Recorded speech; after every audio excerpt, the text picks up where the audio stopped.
हाय, मैं ममता गुप्ता। आप सभी को मेरा राधे राधे। मैं आज धनतेरस की कहानी सुनाने जा रही हूँ।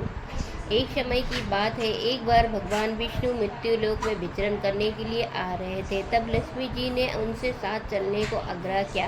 तब विष्णु जी ने कहा कि यदि मैं जो जो बात कहूँ तुम अगर वैसा ही मानो तो फिर चलो।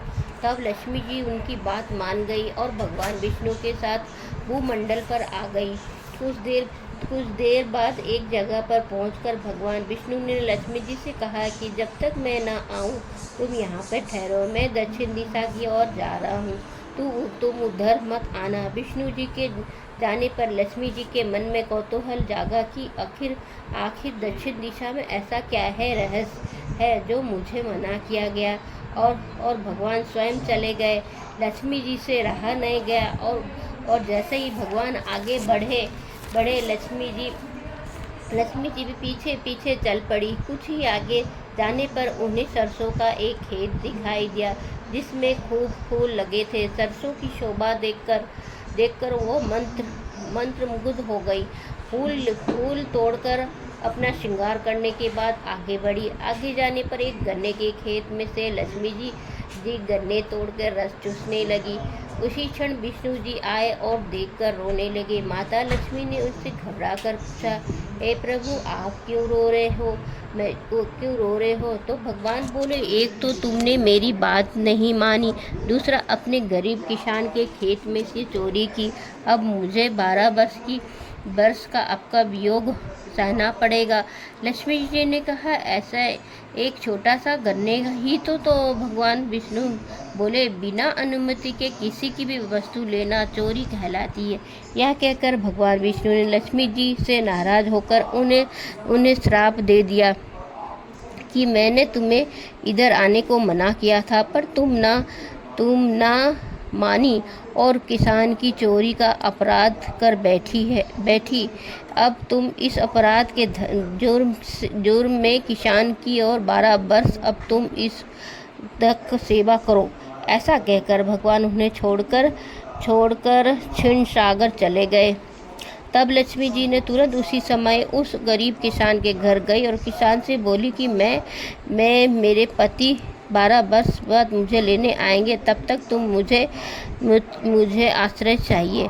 मैं आपके घर का सारा काम करूंगी और आपकी सेवा भी करूंगी। यह किसान मान गया और उसने उन्हें शरण दे दी।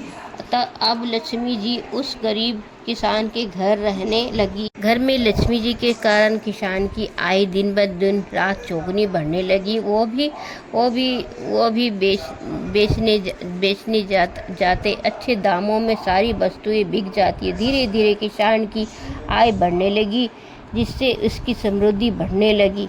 एक दिन लक्ष्मी जी ने अपने स्वयं की मिट्टी की मूर्त बनाई और उस किसान की पत्नी से कहा कि अब तुम स्नान कर पहले मेरी बनाई गई इस देवी लक्ष्मी का पूजन करो, फिर रसोई बनाना, तब तुम जो मानोगी मिलेगा। फिर किसान की पत्नी ने ऐसा ही किया। पूजा के प्रभाव और लक्ष्मी की कृपा से किसान का घर दूसरे ही दिन अन्न, धन, रत्न, स्वर्ण आदि से भर गया। लक्ष्मी ने किसान को धन धान्य से पूर्ण कर दिया। किसान ने 12 वर्ष बड़े आनंद से कट गए। फिर वो 12 वर्ष के बाद लक्ष्मी जी जाने की तैयारी करने लगी। किसान की पत्नी किसान से बोली, इनकी शकल माँ लक्ष्मी माँ की मूर्ति से मिलती है। ये कोई देवी है, आप उन्हें जाने मत देना। विष्णु जी लक्ष्मी जी को लेने आए। किसान ने उन्हें भेजने से इनकार कर दिया। तब भगवान ने किसान से कहा कि 12 वर्ष तक मैंने इनका वियोग सहा है। अब मैं इनसे अधिक तक दूर नहीं रह सकता।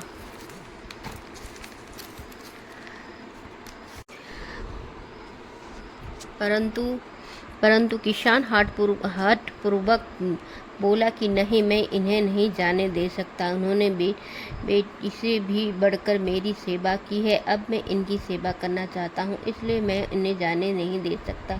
आप चाहो तो आप भी यहीं रहो, परंतु अब मैं इस देवी स्वरूपा को नहीं जाने दूंगा। तब विष्णु भगवान ने उसे 4 कोड़ियाँ दी और बोले, तुम परिवार सहित गंगा स्नान करने जाओ और मैं इन कोड़ियों को भी गंगा जल में छोड़ देना, तब तक यहीं रहूँगा। किसान ने सेवा किया और गंगा जी में कोड़ियाँ डालते ही चतुर्भुज स्वरूप 4 हाथ निकले और कोड़ियाँ लेकर पानी के अंदर गायब हो गए। ऐसा देखकर किसान हाथ जोड़कर गंगा जी से पूछा, गंगा माता, ये सब असस है, 4 हाथ जिसके? इस समय अचानक गंगा जी किसान के सामने प्रकट हो गई और बोली, यह 4 हाथ मेरे ही है। ये दिव्य कोड़ियाँ है, इसे तेजवान है कि एक हाथ में एक ही कोड़ी झेल सकती थी। तुमने जो कोड़ियाँ मुझे भेंट की, ये तुम्हें किसान दी है। किसान बोला, मेरे घर में एक स्त्री 12 वर्ष से रह रही थी, उसे उसका पति लेने आए हैं। गंगा जी बोली, अरे भले मानस, ये स्त्री पुरुष लक्ष्मी जी और विष्णु भगवान है। तुम लक्ष्मी जी को मत जाने देना, नहीं तुम पूर्ण निर्धन हो जाओगे। इनको बड़े नहीं रोक सके। मेरा साप था, इसके कारण 12 वर्ष मेरी तुम्हारी सेवा रही। परंतु अब तुम्हारे 12 वर्ष सेवा का समय पूरा हो चुका है, इसलिए तुम हठ मत करो।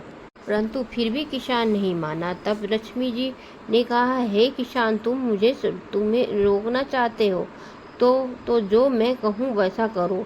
कल तेरस है, तुम कल घर में सोप बांधकर स्वच्छ करना और दिन में तुम अच्छा मुहूर्त देखकर बाजार से बर्तन कोड़ियाँ खरीद कर लाना, लेकिन बर्तन खाली घर के अंदर मत लाना, मेरा संस्कार लाना।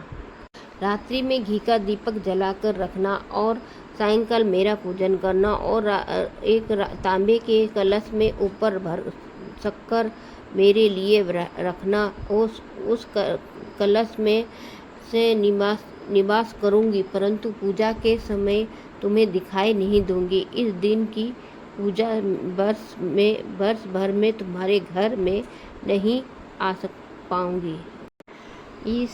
यह कहकर वह दीपकों से प्रकाश के साथ 10 भुजाओं में फैल गई। उस अगले दिन किसान ने लक्ष्मी जी के कथा अनुसार पूजन किया, उनका घर धन से पूर्ण हो गया। इसी वजह से हर वर्ष 13 के दिन लक्ष्मी जी की पूजा होने लगी। हे लक्ष्मी माता, जैसे उस किसान की टूटी वैसे उसे टूटना, जैसे कि किसान से बरसी सो सवाए बर लाना। कहानी अधूरी हो तो पूरी करना, पूरी हो तो नाम करना। कहानी कहने वाले, सुनने वाले, कारा भरने वाले सभी को मनोकामना पूरी करना, सभी का घर धन से भर देना। बोलो जय लक्ष्मी माता की जय। धन्यवाद। अगर आपको यह वीडियो अच्छा लगे तो आप इस वीडियो को लाइक, शेयर, सब्सक्राइब जरूर करें।